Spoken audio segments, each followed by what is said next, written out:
που φοριέται όλες τις ώρες, όλους τους μήνες του χρόνου.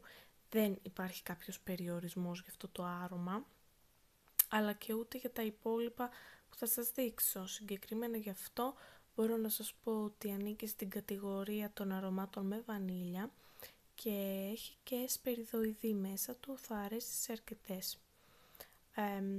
Δεύτερη είναι η Viva La Juicy από Juicy Couture, επίσης ένα πολύ διάσημο άρωμα και αυτό, το οποίο αρκετές θα το γνωρίζετε, είναι πολύ ουδέτερο, είναι για όλες τις προτιμήσεις, δεν υπάρχει κάποια κοπέλα που να μην της αρέσει αυτό το άρωμα και μπορούν να το φοράν όλες χωρίς να ζαλίζει τους άλλους, χωρίς να έχει κάποιο στοιχείο το οποίο να φέρνει δυσφορία σε κάποιες.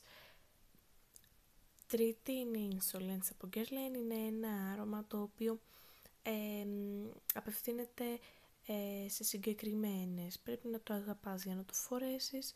Έχει μία συγκεκριμένη μυρωδιά που δεν τη βρίσκεις σε κάποιο άλλο άρωμα, είναι αυτό και μόνο αυτό το άρωμα με τέτοια μυρωδιά. Όποια το έχει δοκιμάσει ξέρει ποια είναι,